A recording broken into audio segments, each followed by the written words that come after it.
Et si je vous disais que votre petit déjeuner quotidien, celui que vous pensez sain depuis des années, pourrait être la cause cachée de votre fatigue, de vos douleurs et même de votre perte de mémoire? Ce que vous mangez chaque matin pourrait vous détruire sans que vous ne le sachiez. Je suis médecin.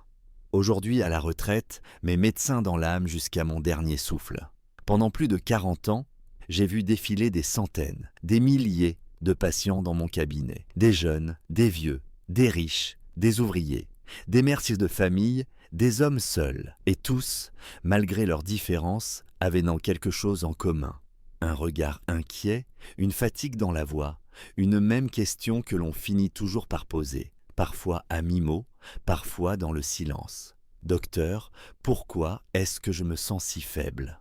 Pendant longtemps, j'ai répondu comme on m'avait appris à la faculté, avec des examens, des traitements, des analyses. Je prescrivais, je rassurais, je souriais. Mais ce que je vais vous révéler aujourd'hui, aucun livre de médecine ne me l'a enseigné. C'est la vie qui me l'a soufflé. C'est le silence des couloirs d'hôpital, les soupirs des chambres de convalescence, les regards perdus de mes anciens patients et ma propre vieillesse. Oui, ce sont mes mains désormais plus lentes, mes matins plus brumeux qui m'ont forcé à ouvrir les yeux. J'ai aujourd'hui 74 ans. Et il y a 2 ans, j'ai vécu ce que vivent tant de personnes âgées sans oser le dire, l'effondrement progressif. J'avais l'impression de me réveiller chaque jour un peu plus vide. Mon énergie s'effritait, ma mémoire me jouait des tours, et surtout ce sentiment terrible d'être prisonnier d'un corps que je ne reconnaissais plus. Jusqu'au jour où j'ai décidé de tout remettre en question. Pas avec des médicaments, mais en retournant à la source, qu'est-ce que je mettais dans mon assiette chaque matin? Ce simple geste, tellement banal, que l'on répète chaque jour sans y penser. Et là, j'ai découvert une vérité brutale, une vérité qui m'a mise en colère, parce qu'elle est connue, étudiée, prouvée, mais jamais communiquée clairement aux gens comme vous et moi. Chaque jour, en France, des millions de seniors avalent au petit déjeuner ce qu'ils croient en être un bon choix. Une céréale, santé, un yaourt, light, une tartine de confiture, un jus de fruits. Mais en réalité, ces gestes soi-disant anodins sont en train de détruire leur santé de l'intérieur, lentement, silencieusement. C'est peut-être aussi votre cas. Vous vous levez fatigué. Vous sentez vos jambes plus molles, vos articulations plus raides, votre concentration qui faiblit. Vous vous dites que c'est normal, que c'est l'âge. Et moi je vous dis non, ce n'est pas une fatalité, ce n'est pas le temps, c'est ce que vous mangez au réveil. Des études ont prouvé que 98% des personnes de plus de 60 ans consomment au moins un aliment inflammatoire chaque semaine au petit déjeuner. Un seul suffit à perturber votre glycémie, à déclencher des inflammations invisibles qui rongent vos muscles, votre mémoire, vos nerfs. Et ce n'est pas tout. Savez-vous qu'un simple petit déjeuner sucré peut faire grimper vos marqueurs inflammatoires pendant plus de 6 heures et accélérer le déclin musculaire de façon irréversible si cela devient une habitude? Personne ne vous le dit. Les publicités parlent de plaisir, d'équilibre, de calcium. Mais elles ne parle pas de votre fatigue chronique, de vos jambes qui fléchissent, de votre esprit qui vacille. Et elles ne parlent pas de la réalité que je vois, moi, en tant que médecin. Ce que je m'apprête à vous montrer dans cette vidéo n'est pas une théorie, ce sont des faits scientifiques, ce sont des données publiées dans des revues médicales sérieuses. C'est aussi mon expérience de terrain, au contact direct de la souffrance réelle. Vous découvrirez les 4 pires erreurs du petit déjeuner, celles que l'on retrouve tous les jours dans les assiettes des maisons de retraite, des hôpitaux, mais aussi chez vous, peut-être sans que vous le sachiez. Mais je ne suis pas là pour accuser, ni pour effrayer gratuitement. Je suis là pour transmettre, car il existe aussi 4 aliments simples, naturels, puissants, qui peuvent faire toute la différence. Ils m'ont aidé, moi. Ils ont aidé mes anciens patients. Ils peuvent vous aider, vous, à retrouver de l'énergie, à stabiliser votre glycémie, à nourrir votre cerveau, à maintenir vos muscles et votre autonomie. Alors je vous invite à écouter jusqu'au bout. Chaque minute compte. Ce que vous allez apprendre aujourd'hui pourrait littéralement changer le cours de votre vieillesse. Et si vous souhaitez que d'autres vidéos comme celle-ci voient le jour, des vidéos honnêtes, basées sur des faits, faites pour vous, pas pour vendre. Alors je vous demande un petit geste simple mais important. Abonnez-vous à cette chaîne. C'est grâce à votre soutien que je peux continuer à partager mon savoir et à toucher plus de gens comme vous. Maintenant, permettez-moi de vous poser une question. Une question qui, je l'espère, vous fera réfléchir. D'après vous, qui accélère le plus le vieillissement chez les personnes de plus de 60 ans? A. L'âge lui-même. B. Les choix alimentaires répétés chaque matin. Laissez-moi votre réponse en commentaire.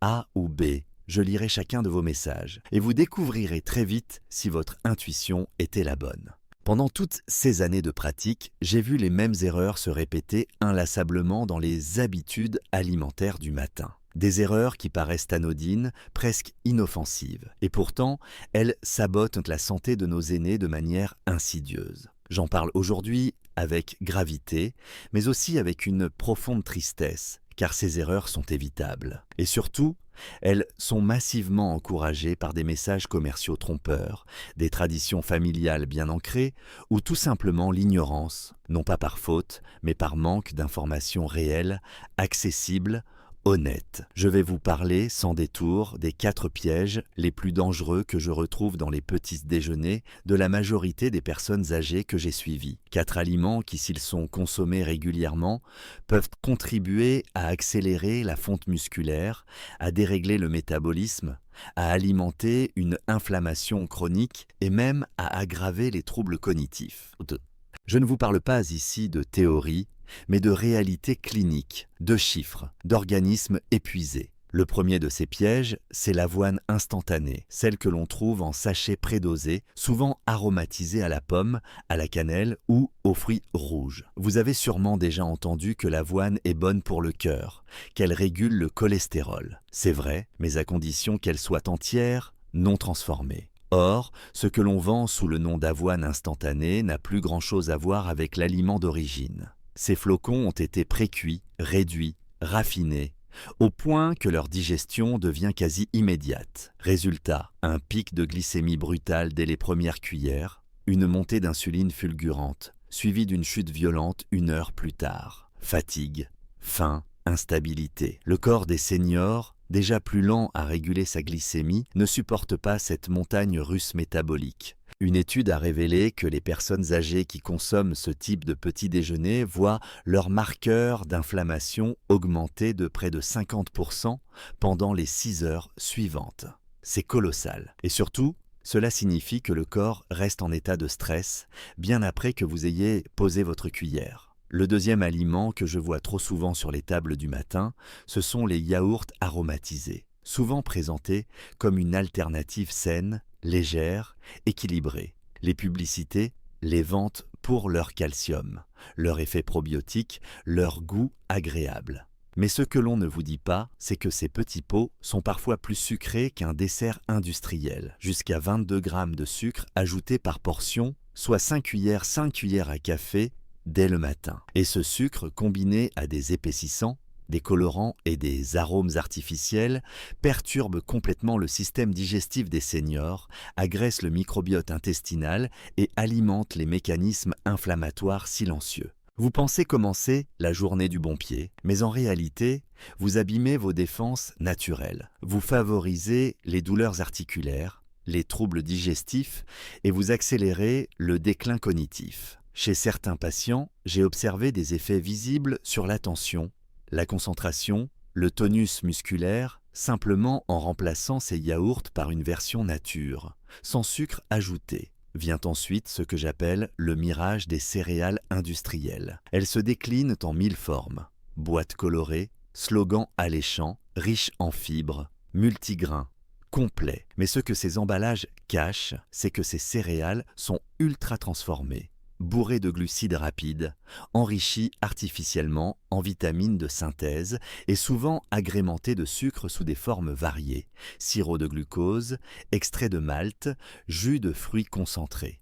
Même celles marquées sans sucre ajouté peuvent induire des pics glycémiques comparables à ceux d'un soda. Une étude britannique majeure a révélé que la consommation régulière de céréales industrielles augmentait de 21% le risque de développer un diabète de type 2 chez les plus de 60 ans. Une autre étude a montré que les femmes âgées consommant ces céréales avaient 36% de plus de graisse abdominale, un type de graisse particulièrement inflammatoire et dangereux lié à des troubles cardiovasculaires, à la démence et à une perte de masse musculaire accélérée. Et pourtant, ces céréales sont souvent recommandées dans les établissements de santé ou choisies par facilité, surtout chez les personnes ayant des problèmes dentaires. Mais ce confort apparent cache un coût immense pour la santé à long terme. Enfin, le dernier piège, le plus sournois à mes yeux, reste le traditionnel pain blanc, avec confiture et margarine. C'est un classique,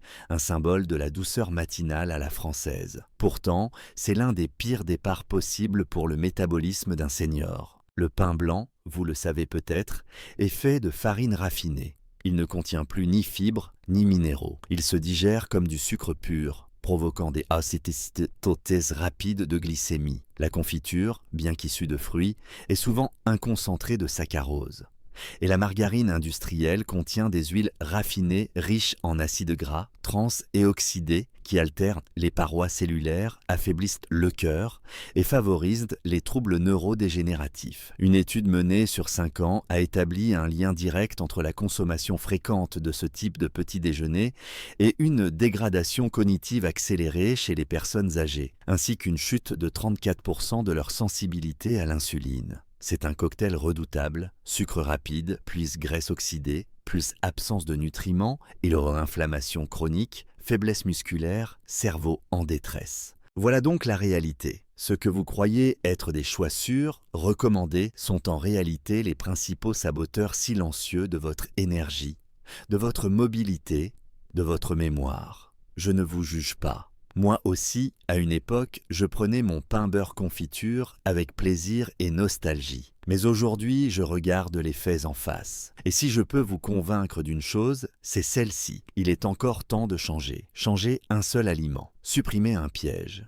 Réintroduire un aliment nourrissant. Ce n'est pas un bouleversement, c'est un retour à l'essentiel, à une manière de s'alimenter qui soutient la vie, au lieu de l'épuiser. Dans la suite de cette vidéo, je vais vous présenter 4 aliments simples, puissants, validés par la science, qui m'ont aidé à retrouver une partie de mon énergie et que je recommande désormais à tous ceux qui veulent vieillir en restant debout, lucides, libres. Mais avant cela, je vous invite à une autre forme de réflexion.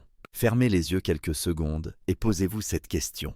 Le petit déjeuner que j'ai pris ce matin m'a-t-il réellement nourri ou m'a-t-il vidé lentement, sans que je ne m'en rende compte? Je vous laisse y réfléchir et je vous retrouve dans quelques instants pour explorer les aliments qui, eux, rendent le corps plus fort au lieu de le fragiliser. J'ai longtemps cru, comme beaucoup, que vieillir signifiait inévitablement décliner. Je le croyais même après 40 ans d'exercice, après avoir vu tant de corps s'affaiblir, tant d'esprits se brouiller, tant de volontés s'éteindre peu à peu. Et pourtant, avec le temps, les lectures, les recherches et surtout ma propre expérience du vieillissement, j'ai compris qu'il ne s'agissait pas uniquement d'une fatalité biologique, mais souvent de carences silencieuses, de routines mal orientées, de petits choix anodins répétés chaque jour, à commencer par ce que l'on décide de mettre dans notre assiette au lever. Quand j'ai pris conscience de la violence que certains petits déjeuners pouvaient infliger au corps des personnes âgées, je me suis posé cette question.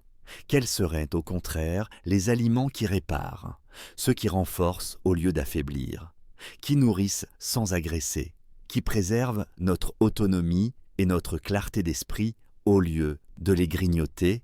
La réponse n'a pas été immédiate. Elle m'a demandé du recul, des lectures scientifiques rigoureuses, mais aussi des essais personnels. Et aujourd'hui, je peux vous en parler avec conviction.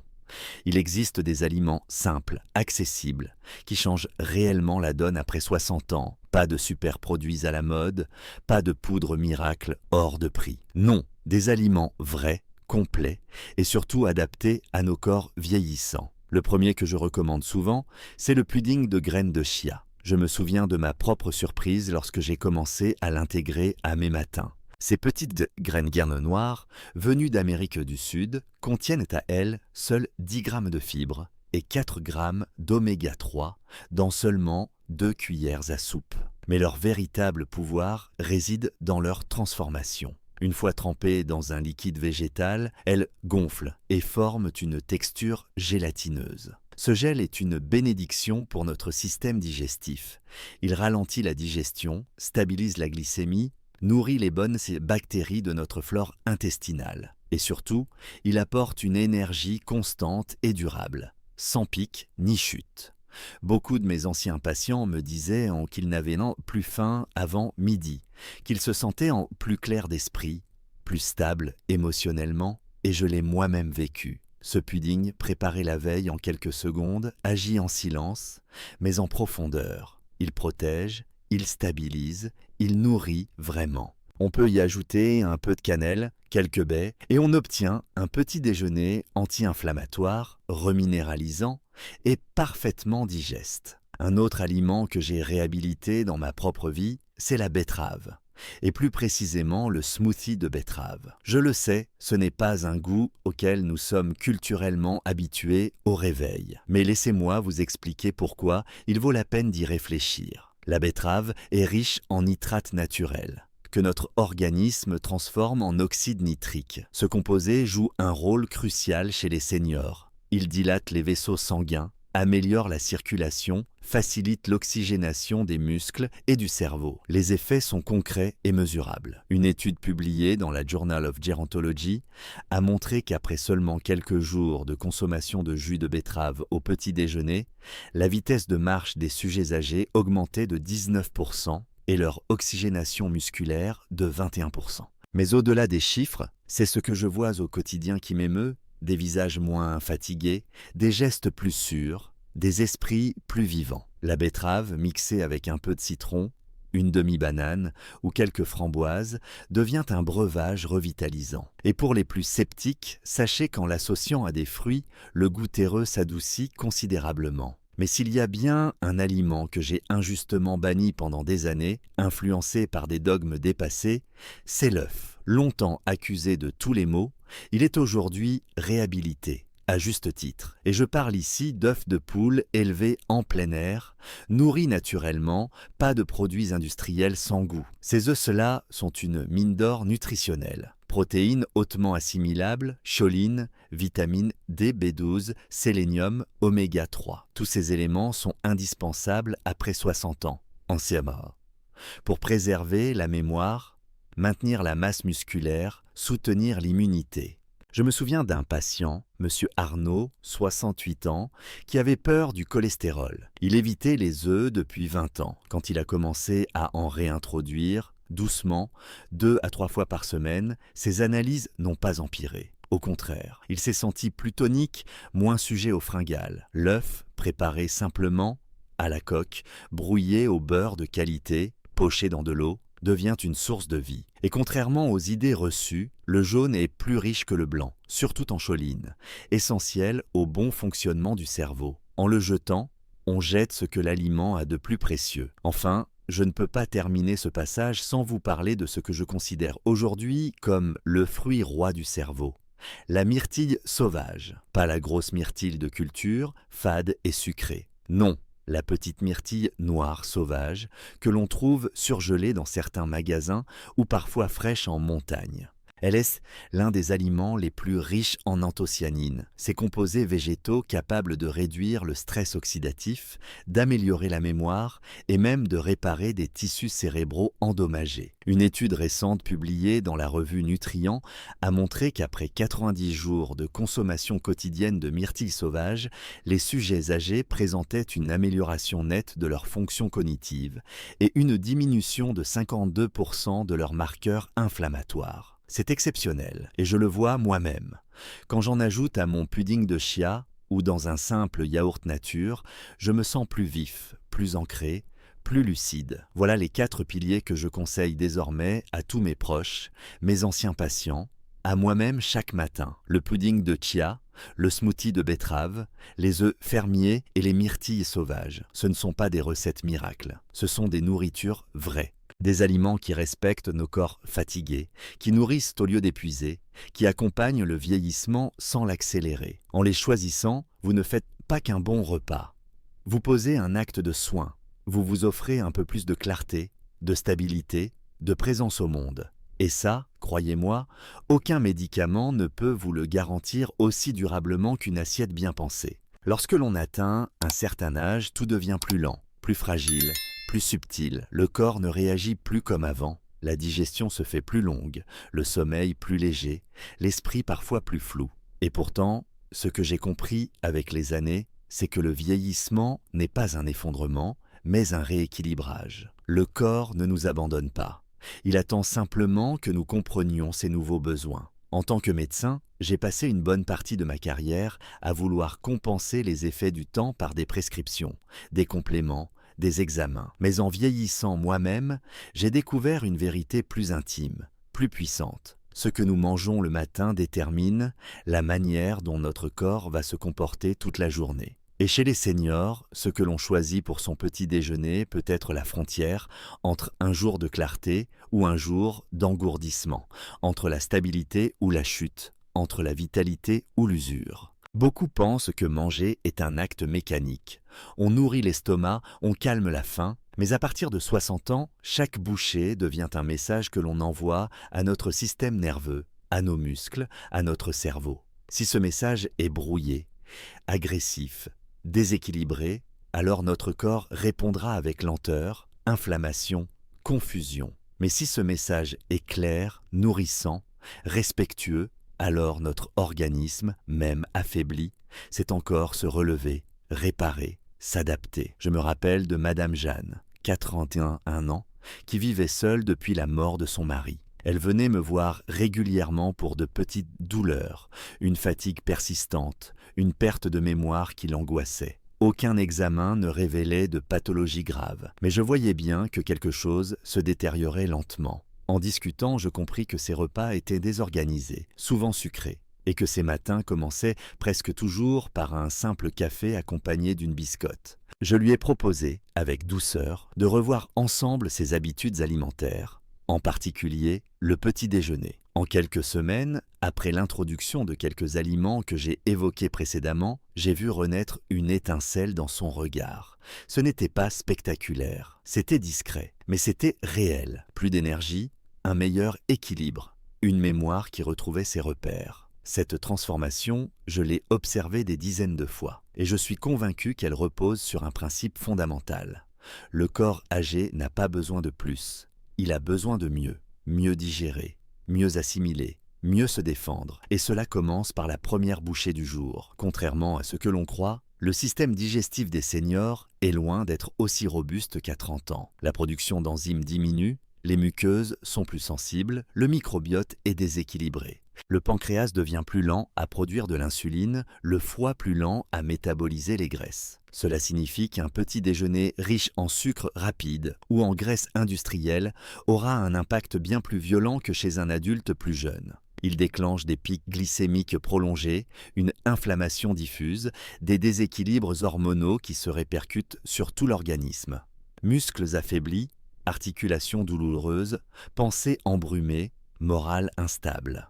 C'est pourquoi les 4 aliments que j'ai recommandés précédemment ne sont pas simplement des bons choix. Ce sont des réponses précises à des besoins spécifiques du corps vieillissant. Ils ralentissent l'absorption des sucres, nourrissent les muscles, soutiennent la circulation, réparent les tissus, restaurent l'intestin. Ils agissent en profondeur, pas seulement pour calmer la faim, mais pour reconstruire ce qui, avec les années, s'est fragilisé. On me demande souvent « Docteur, pourquoi ça marche? Pourquoi de simples aliments changeraient tant de choses ?» Et je réponds toujours la même chose, parce qu'ils ne sont pas simples. Ils sont intelligemment composés par la nature. Ils parlent le langage du corps. Là où un médicament agit sur un symptôme, un aliment bien choisi agit sur la cause. Il donne au corps les matériaux nécessaires à sa réparation. Il ne s'agit pas ici de régime, ni de restriction, ni de culpabilité. Il s'agit de respect, du respect de ce que nous sommes devenus avec le temps, d'un corps qui mérite qu'on l'écoute, qu'on le soutienne, qu'on le comprenne. Et cela demande un peu d'attention, un peu de patience, mais surtout une décision consciente, celle de ne plus manger par automatisme, mais avec intention. Je ne dis pas qu'un seul petit déjeuner va vous guérir. Je ne fais pas de promesses miraculeuses. Mais je vous dis ceci, avec l'honnêteté d'un homme qui a vu la maladie, la fragilité, la perte, chaque matin est une occasion.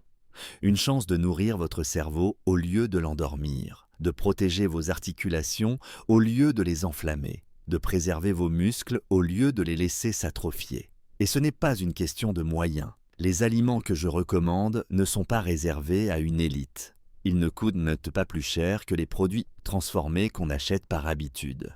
Ils demandent juste un changement de regard, un retour à ce qui est vrai, à ce que nos grands-parents savaient sans avoir de diplôme en nutrition. Vieillir n'est pas un drame, c'est un chemin. Mais pour que ce chemin soit parcouru avec dignité, avec énergie, avec clarté, il faut parfois changer une habitude, repenser un moment aussi banal, en apparence, que le petit déjeuner. Car au fond, ce n'est pas juste un repas, c'est le premier soin que vous vous offrez chaque jour. Et si j'ai un dernier message à vous transmettre ici, c'est celui-ci. Vous avez plus de pouvoir que vous ne le croyez. Pas besoin d'attendre une ordonnance, pas besoin d'être parfait, juste besoin d'un choix. Un bol de chia au lieu d'un paquet de céréales, une poignée de myrtilles au lieu d'une tartine de confiture, un œuf fermier au lieu d'un yaourt sucré. Ce sont ces choix-là, accumulés, qui font la différence. Pas à pas, jour après jour, vers une vieillesse plus libre, plus forte, plus lucide. Je me souviens d'un matin d'hiver, alors que je venais tout juste de prendre ma retraite. J'étais assis seul à la table de la cuisine, une tasse tiède entre les mains, et je regardais par la fenêtre la lumière pâle glisser sur les tuiles. Pour la première fois depuis des décennies, je n'avais ni rendez-vous, ni patient à ausculter, ni ordonnance à rédiger. Et pourtant, ce matin-là, j'ai ressenti quelque chose de plus fort que l'ennui ou le vide. J'ai ressenti un appel intérieur, un besoin impérieux de continuer à transmettre, à partager ce que la médecine ne m'avait pas seulement appris dans les livres, mais dans les visages, les silences et les histoires de vie. C'est ce jour-là que j'ai compris l'importance du rôle que peut jouer la parole d'un médecin une fois qu'il n'est plus tenu par l'horloge, par l'administration ou par les contraintes hospitalières. Mon expérience ne devait pas rester enfermée dans mes souvenirs.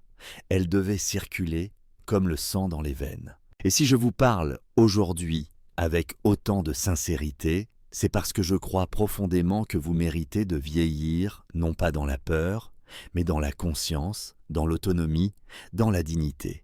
Tout ce que j'ai partagé avec vous dans cette série de réflexions, ces constats, ces recommandations, n'a qu'un seul but, vous redonner le pouvoir de comprendre ce qui se passe dans votre corps, le pouvoir de choisir ce que vous mettez dans votre assiette, le pouvoir de protéger ce que la vie vous a donné de plus précieux, votre force, votre mémoire, votre équilibre. J'ai vu tant de personnes âgées s'en remettre passivement à des prescriptions, à des traitements, à des promesses externes, oubliant que la plus grande médecine commence dans les gestes les plus simples. Et parmi ces gestes, celui du matin est sacré. C'est lui qui donne la direction à tout ce qui suit. Une journée qui commence avec de la stabilité, de la clarté et une énergie nourrie en profondeur est une journée qui peut être vécue pleinement, même à 70, 80 ou 90 ans. Je ne vous invite pas à la perfection. Je ne vous propose pas une discipline rigide ou un mode de vie irréaliste. Je vous propose simplement d'honorer votre corps comme on honore un vieil ami, avec douceur, avec respect, avec attention. Car ce corps, même fatigué, même cabossé par les années, reste capable de se réparer, de s'adapter, de retrouver une forme de vitalité surprenante, à condition de ne plus lui imposer ce qu'il ne tolère plus et de lui offrir ce dont il a profondément besoin. Ce qui me frappe encore aujourd'hui, c'est à quel point les résultats peuvent être rapides, dès lors que l'on commence à changer les fondations. Une inflammation chronique qui baisse en quelques jours, un esprit qui s'éclaircit, un sommeil qui revient, une démarche plus assurée. Tout cela, je l'ai vu de mes propres yeux, non pas chez des personnes exceptionnelles, mais chez des gens ordinaires, simplement décidés à reprendre en main leur santé. Et c'est là Peut-être la plus grande leçon que j'ai apprise en vieillissant, le changement ne dépend pas de l'âge, il dépend de la lucidité, de ce moment, souvent discret mais décisif, où l'on se dit « je veux autre chose ». Je veux mieux, ce moment où l'on ne subit plus, mais où l'on choisit. Alors, si vous m'avez suivi jusqu'ici, si vous avez écouté mes mots avec attention, avec bienveillance, je vous pose une question sincère. Qu'allez-vous faire demain matin? Allez-vous verser dans un bol des céréales toutes faites ou prendre 2 minutes pour préparer quelque chose qui vous respecte vraiment? Allez-vous répéter les mêmes gestes qu'hier ou tenter quelque chose de nouveau, même si cela vous semble étrange au début? Ce ne sont pas des décisions spectaculaires, mais ce sont elles qui font, en silence, toute la différence. Et je vous le dis en tant que médecin, mais aussi en tant qu'homme. Vous avez encore du temps devant vous. Vous avez encore des choses à vivre, à ressentir, à transmettre. Ne laissez pas la fatigue, les douleurs ou le flou mental vous convaincre du contraire. Votre corps vous parle chaque jour. Écoutez-le. Donnez-lui une chance. Je terminerai sur un souhait. J'aimerais que mes paroles ne soient non pas seulement entendues, mais incarnées. J'aimerais que demain, dans une petite cuisine quelque part en France, une personne âgée choisisse un œuf fermier plutôt qu'un pain blanc, des myrtilles sauvages au lieu d'une confiture sucrée, un pudding de chia à la place d'un yaourt aromatisé. J'aimerais que ce choix, si modeste en apparence, soit le premier pas vers un renouveau, parce qu'il n'est jamais trop tard pour bien faire. Il n'est jamais trop tard pour retrouver un peu de force, un peu de lumière dans les yeux, un peu de stabilité dans les jambes. Et si mes mots peuvent te contribuer à cela, ne serait-ce ça que pour une personne, alors tout ce que j'ai appris, tout ce que j'ai vécu, aura trouvé son sens. Prenez soin de vous. Chaque matin est une nouvelle chance, une promesse à honorer, une vie à continuer. Après vous avoir parlé avec mon cœur, avec mes années d'expérience, avec mes erreurs aussi, celles que j'ai commises, celles que j'ai vues tant d'autres commettre, j'aimerais maintenant vous offrir une synthèse, une parole de fin, mais pas un adieu, plutôt un passage de relais, car tout ce que je vous ai partagé jusqu'à maintenant n'aura de sens que si cela devient action. Une décision, un changement, même petit. Ce que nous mangeons au réveil n'est pas anodin, ce n'est pas un simple carburant, c'est un signal que nous envoyons à notre organisme. Chez les seniors, ce signal a encore plus d'importance, car les mécanismes naturels de réparation, de défense, de digestion sont plus lents, plus fragiles. Alors, quand, chaque matin, nous répétons des gestes que nous croyons inoffensifs, une tartine de pain blanc, un bol de céréales sucrées, un yaourt aux fruits industriels, ce n'est pas une habitude inoffensive. C'est une agression douce, quotidienne, presque invisible. Et c'est justement parce qu'elle est invisible qu'elle est dangereuse. Mais la bonne nouvelle, c'est que ce cercle peut être brisé. Il suffit de comprendre, de regarder son corps autrement, non plus comme un vieil outil usé, mais comme un organisme encore plein de ressources, encore capable de guérir, de s'adapter, de retrouver de l'élan. Cela demande du temps, de la patience, mais cela commence toujours par un choix. J'ai voulu vous transmettre non seulement des faits scientifiques, mais une expérience humaine. La mienne, celle de mes patients, celle de tant d'hommes et de femmes qui, après 60 ans, ont retrouvé une clarté d'esprit, une stabilité corporelle, une joie de vivre, simplement parce qu'ils ont modifié leur manière de se nourrir dès le matin. Pas avec des produits compliqués, mais avec des aliments vrais, des aliments vivants. Le chia, la betterave, les œufs fermiers, les myrtilles sauvages, ce ne sont pas des modes, ce sont des réponses, des clés, des alliés silencieux. Ils n'agissent pas comme des miracles, mais comme une lente construction. Et chaque jour où vous les choisissez, c'est une brique de plus posée sur la maison de votre autonomie. Alors je vous en prie, ne laissez pas vos matins vous voler votre vitalité. Reprenez-en le contrôle. Regardez votre assiette comme vous regardiez, jadis, un médicament important. Car aujourd'hui, vos aliments sont votre première médecine. La grande leçon que je retire, après toutes ces années, c'est que le changement ne commence jamais par un grand bouleversement. Il commence par une décision intime, silencieuse, mais sincère. Et si vous êtes encore là, à lire ces lignes, c'est que cette décision existe déjà quelque part en vous. Elle attend simplement que vous l'écoutiez. Le message à retenir, c'est que l'âge n'est pas un obstacle à la transformation, mais une invitation à la lucidité. et que prendre soin de son petit déjeuner, ce n'est pas un luxe. C'est un acte d'amour envers soi-même, vers son avenir, vers sa liberté. Et vous, maintenant, quelle est la première chose que vous allez modifier dans votre petit déjeuner à partir de demain? A. Je vais enlever un aliment transformé que je consomme souvent. B. Je vais ajouter un aliment naturel parmi ceux recommandés. Merci de me répondre dans les commentaires. Cela me touche de lire vos partages, vos prises de conscience, vos expériences. Si vous souhaitez que je continue à transmettre mes connaissances de médecin retraité, mes observations de terrain, mes conseils honnêtes et humains, alors je vous invite à vous abonner à cette chaîne. Cela me donne le courage de poursuivre. Et si vous en avez la possibilité, soutenez ce travail par un petit don, même symbolique. Cela permet de financer la création de ces vidéos, de les rendre accessibles à ceux qui en ont besoin, et de me donner l'énergie de continuer à faire ce que j'estime juste. Je suis un vieil homme, oui, mais je veux encore servir, tant que mes mains peuvent écrire, tant que ma voix peut porter, tant que mon cœur ressent le besoin de protéger. Merci de m'avoir lu, et prenez soin de vous. Chaque matin est une chance. Ne la laissez plus passer.